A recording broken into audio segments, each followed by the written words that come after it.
નમસ્કાર મિત્રો, આજના પવિત્ર વિડીયોમાં હું વાત કરવા જઈ રહ્યો છું એક એવા વૈદિક મંત્ર વિશે જેને બધા મંત્રોની માતા કહેવામાં આવે છે.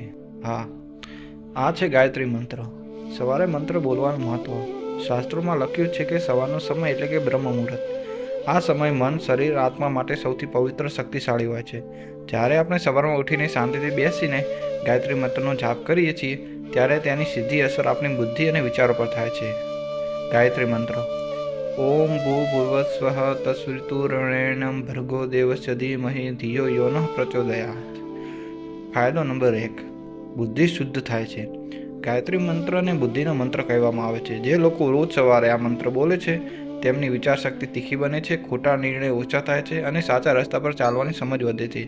વિદ્યાર્થીઓ માટે આ મંત્ર અતિ લાભદાયી માનવામાં આવે છે. ફાયદો નંબર 2, મન શાંત અને એકાગ્ર બને છે. આજના સમયમાં તણાવ, ચિંતા અને ભય દરેક જીવનમાં છે, પરંતુ સવારે ગાયત્રી મંત્ર બોલવાથી મન ધીમે ધીમે શાંત થવા લાગે છે. નકારાત્મક વિચારો દૂર થાય છે અને મન એકાગ્ર બને છે. ફાયદો નંબર 3, નકારાત્મક શક્તિઓ દૂર થાય છે. શાસ્ત્રો કહે છે કે ગાયત્રી મંત્ર એક રક્ષા કવચ છે. જે વ્યક્તિ સાચા ભાવથી રોજ સવારે ગાયત્રી મંત્રનો જાપ કરે છે તેની આસપાસ નકારાત્મક શક્તિઓ આપમેળે દૂર થવા લાગે છે. દુષ્ટ નજર, ભય, ખરાબ સપનાઓ ધીમે ધીમે દૂર થઈ જાય છે. ફાયદો નંબર 4, જીવનમાં સકારાત્મક ફેરફાર. ઘણા લોકો કહે છે કે ગાયત્રી મંત્ર જાપ શરૂ કર્યા પછી તેમના જીવનમાં અચાનક સારા ફેરફારો જોવા મળ્યા, જેમ કે કામમાં સફળતા, સંબંધોમાં મધુરતા, આત્મવિશ્વાસમાં વધુ. આ બધું મંત્રનો શક્તિથી શક્ય બને છે. ફાયદો નંબર 5, આધ્યાત્મિક ઉત્પત્તિ. ગાયત્રી મંત્ર માત્ર ભૌતિક લાભ માટે નથી પરંતુ આત્મિક વિકાસ માટે પણ છે.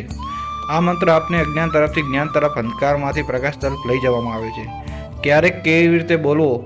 સ્નાન કર્યા પછી શાંત જગ્યાએ બેસીને પૂર્વ અથવા ઉત્તર દિશામાં મોઢું રાખીને ઓછામાં ઓછા 108 જાપ કરવો શ્રેષ્ઠ માનવામાં આવે છે. જો સમય ઓછો હોય તો 11 કે 21 જાપ પણ કરી શકો છો. ગાયત્રી મંત્ર એક ચમત્કારી મંત્ર છે, પરંતુ તેનો સાચો લાભ ત્યારે જ મળે છે જ્યારે આપણે શ્રદ્ધા અને નિયમિતતા રાખીએ. આજે સંકલ્પ લો, રોજ સવારે ગાયત્રી મંત્ર બોલશો. જય ગાયત્રી માતા. જો તમને વિડીયો ગમ્યો હોય તો લાઈક કરો, શેર કરો અને ચેનલને સબસ્ક્રાઈબ કરવાનું ભૂલશો નહીં.